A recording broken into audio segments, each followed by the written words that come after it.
Hi friends, இன்னைக்கு நம்ம நாகாஸ் கிச்சனில் உங்களோட நான் ஷேர் பண்ணிக்க போகிறது வல்லாரை கீரை இட்லி மிளகாய் பொடி. இந்த வல்லாரை கீரையில் நம்ம கூட்டு செஞ்சு சாப்பிட்ருப்போம். இதில் ஒரு சின்ன துவர்ப்பு தன்மை இருக்கும், அது குழந்தைங்களுக்கு பிடிக்காது. ஸோ அப்படி இருக்கும்போது குழந்தைங்களுக்கு நீங்கள் இந்த மாதிரி ட்ரை பண்ணி கொடுங்க, ரொம்பவே விரும்பி சாப்பிடுவாங்க. இப்போ இந்த வல்லாரை கீரை பொடி செய்கிறதுக்கு என்னென்ன பொருட்கள் தேவை அப்படின்றத ஒன் பை ஒன் பார்த்துடலாம்.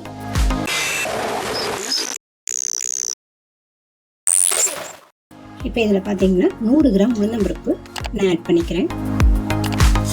இதை நல்லா இப்போ பொன் நிறத்துக்கு வறுத்து எடுத்துக்கலாம். நம்ம சேனலில் ஆல்ரெடி நிறையா இட்லி பொடி ரெசிபிஸ் நான் போட்டிருக்கேன். அதோட லிங்க் கீழே டிஸ்கிரிப்ஷனில் கொடுக்குறேன். அந்த பொடி ஐட்டம்ஸ்லாம் நீங்களும் செக் பண்ணிவிட்டு ட்ரை பண்ணி பாருங்கள். இதுக்கப்புறம் கடலைப்பருப்பு 25 கிராம் நான் சேர்த்துக்கிறேன். இதையும் லைட்டாக நம்ம பொன்னிறமாக வறுத்து எடுத்துக்கலாம்.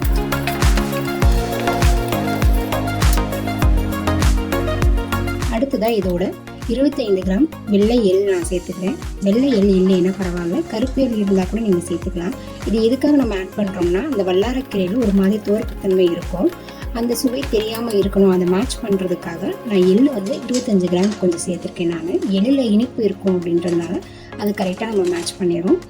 அடுத்தது 10 கிராம் வரமிளகாய் ஆட் பண்ணியிருக்கேன்.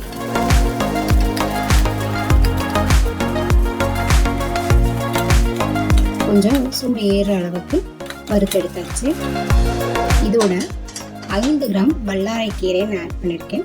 அதோட ஒரு கைப்பிடி வல்லாரைக்கீரை, கிராமில் சொன்னால் 5 கிராம் நான் ஆட் பண்ணியிருக்கேன். இதை வாங்கி நல்லா கழுவிட்டு நல்ல காசில் போட்டு காய வச்சு எடுத்துட்டேன்.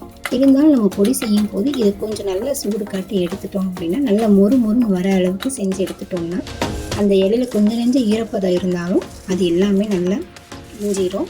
பொடியை பார்த்தீங்கன்னா சீக்கிரமாக கெட்டு போகாது.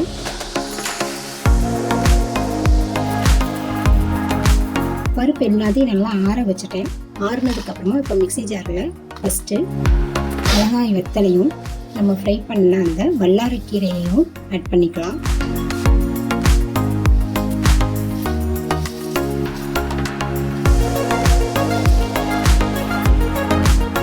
இப்போ இந்த மிளகாயும் கீரையும் கொஞ்சம் நல்லா நைஸாக அரையணும் அப்படின்றதுக்காக பருப்பில் கொஞ்சமாக நான் சேர்த்துட்டு கொஞ்சம் பெருங்காயத்தூள் ஆட் பண்ணிவிட்டு நல்லா நைஸாக அரைச்சி எடுத்துக்கலாம். இந்த பொடிக்கு தேவையான உப்பு ஆட் பண்ணியிருக்கேன். இப்போ நல்லா அரைச்சி எடுத்தாச்சு. இதோட மீதமுள்ள பருப்பு எல்லாத்தையுமே நம்ம சேர்த்துக்கலாம். பருப்பு மிளகாய் எல்லாம் அரைச்சதுக்கப்புறமா கடைசியாக நீங்கள் எள்ளு போட்டு நல்லா சுற்றி எடுத்துட்டிங்கன்னா அருமையான வல்லாரைக்கீரை பொடி ப்ரிப்பேர் ஆயிரும். இந்த வல்லாரைக்கீரை மட்டும் வச்சு நீங்கள் கொடுக்கும்போது குழந்தைங்களுக்கு லேசாக பிடிக்கல அப்படின்ற மாதிரி இருந்ததுன்னா இதோட வீட்டில் தனி இட்லி பொடி இருக்கும் இல்லையா, அதையும் நீங்கள் கலந்து கொடுங்க. பசங்க அருமையாக சாப்பிடுவாங்க.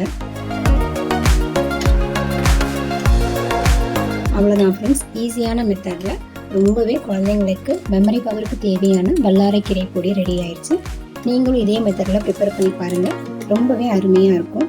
ஓகே ஃப்ரெண்ட்ஸ், இன்னைக்கு நம்ம சேனலில் உங்களோட ஷேர் பண்ணிக்கிட்டு இந்த வீடியோ உங்களுக்கு பிடிச்சிருக்குன்னு நான் நினைக்கிறேன். இந்த வீடியோ உங்களுக்கு பிடிச்சிருந்தா நம்ம சேனலுக்கு ஒரு லைக் போடுங்க, உங்கள் ஃப்ரெண்ட்ஸோட ஷேர் பண்ணிக்கோங்க. மறந்துடாமல் நம்ம சேனலை சப்ஸ்கிரைப் பண்ணிக்கோங்க. தேங்க்யூ.